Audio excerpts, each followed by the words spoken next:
ढोकाळी येथे मिनी स्टेडियममध्ये योग दिन साजरा।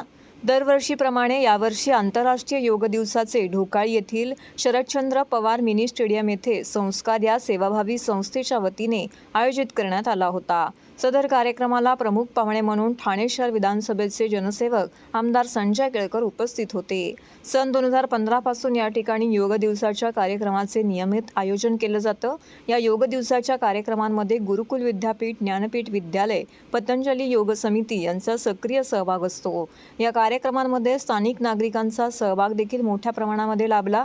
दररोज सर्वांनी किमान अर्धा तास तरी योगा केला पाहिजे व या स्टेडियममध्ये लवकरच कायमस्वरूपी दररोज सकाळी योग प्रशिक्षण सुरू ठेवण्याकरिता मी प्रयत्नशील आहे, असं देखील यावेळी आमदार संजय केळकर यांनी सांगितले।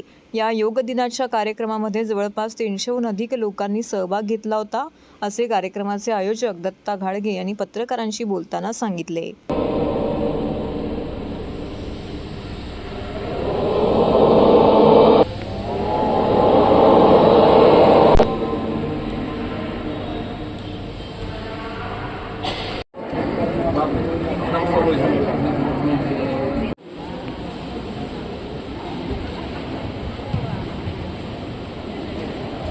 आज या ठिकाणी ढोकाळी येथील स्टेडियममध्ये प्रतिवर्षीप्रमाणे आमच्या संस्थेच्या माध्यमातून आणि या ठिकाणी पतंजली योग संस्था आहे त्यांच्या संयुक्त विद्यमाने जागतिक योग दिन जो आहे तो साजरा करण्यात आला।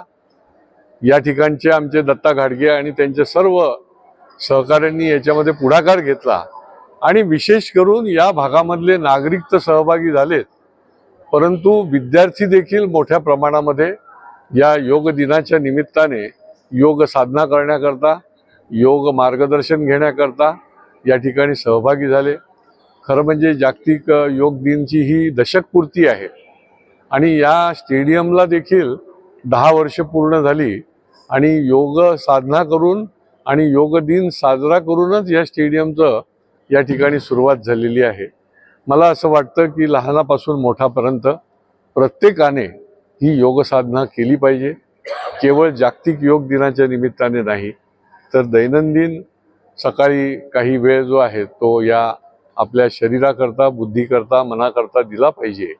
आणि हाच संदेश जो आहे तो मोदीजींच्या मनामध्ये होता आणि म्हणून त्यांनी या जागतिक योग दिन जो आहे तो 21 जूनचा 10 वर्षापूर्वी संकल्प केला आणि त्याला मान्यता मिळाली। भारताचे पंतप्रधान नरेंद्र मोदीजींनी आंतरराष्ट्रीय योग दिवस चालू केला त्या दिवसापासून आजपर्यंत रेग्युलर दरवर्षी या ठिकाणी योग दिवस होतो आणि या ठिकाणी पहिल्या योग दिवसापासून ते आजपर्यंत माननीय आमदार संजय केळकर साहेब स्वतः जातीने इकडे हजर असतात आणि सगळ्यांना मार्गदर्शन करतात।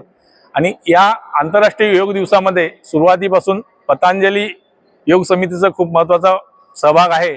त्याचसोबत ज्ञानपीठ विद्यालय असेल, गुरुकुल विद्यापीठ असेल, ह्या शाळांचाही मोठा सहभाग असतो। हे सगळे विद्यार्थी इथं येतात, त्याबद्दल मी त्यांचाही धन्यवाद व्यक्त करतो। आणि इथले जे काही नागरिक असतील या योग दिनामध्ये सहभागी झाले त्यांच्याही सगळ्यांचे मी धन्यवाद व्यक्त करतो।